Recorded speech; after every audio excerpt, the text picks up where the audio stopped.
Assalamualaikum dan salam sejahtera. Saya Adam. Hari ini saya akan mengupas satu tragedi yang mengejutkan seluruh negara, iaitu kemalangan maut di Simpang Renggam, Johor.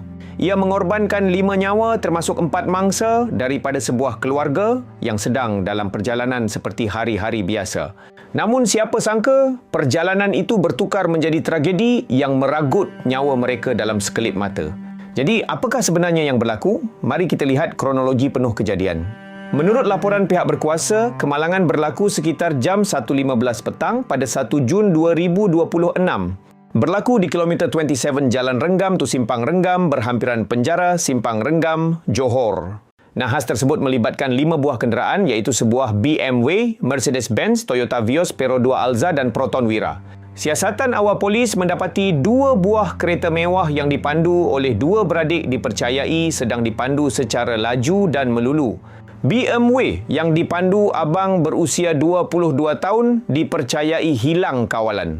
Kenderaan itu memasuki laluan bertentangan lalu merempuh beberapa kenderaan yang datang dari arah bertentangan.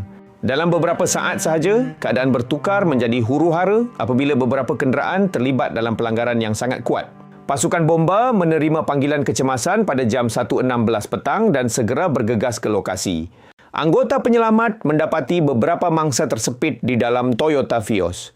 Operasi menyelamat dijalankan menggunakan peralatan khas. Namun malangnya, 4 individu yang berada di dalam Toyota Vios disahkan meninggal dunia. Salah seorang mangsa dipercayai tercampak keluar daripada kenderaan akibat impak pelanggaran yang sangat kuat. Mangsa yang terkorban dikenali sebagai Mohd Aiman Mohd Rashid, 36 tahun, dan Nur Azlina Abdul Latif, 33 tahun. Serta Nur Irish Shifa Sidek, 10 tahun, dan Semek Matso, 73 tahun. Kesemua mereka berada dalam kenderaan yang sama ketika kejadian berlaku.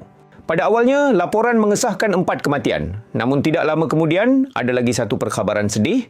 Pemandu BMW berusia 22 tahun yang cedera parah turut meninggal dunia ketika dalam perjalanan ke hospital, menjadikan jumlah keseluruhan korban meningkat kepada 5 orang. Insiden ini menyebabkan ramai rakyat Malaysia meluahkan rasa sedih dan marah kerana mangsa yang terkorban dipercayai tidak mempunyai sebarang kaitan dengan pemanduan berbahaya yang berlaku ketika itu.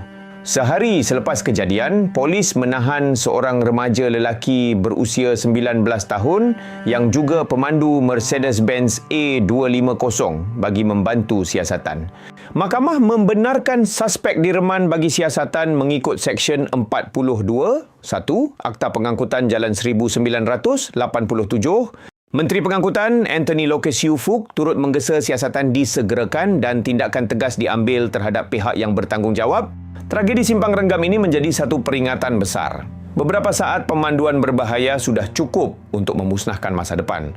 5 nyawa terkorban, sebuah keluarga musnah dan kesannya akan dirasai oleh ahli keluarga yang ditinggalkan sepanjang hayat. Sama-sama kita doakan agar semua mangsa ditempatkan dalam kalangan orang yang beriman dan keluarga mereka diberikan kekuatan. Saya Adam. Jika korang nak tahu lebih banyak kronologi kes-kes viral dan tragedi yang menggemparkan negara, jangan lupa tekan butang like, subscribe dan aktifkan loceng notifikasi. Jumpa lagi dalam video seterusnya. Assalamualaikum.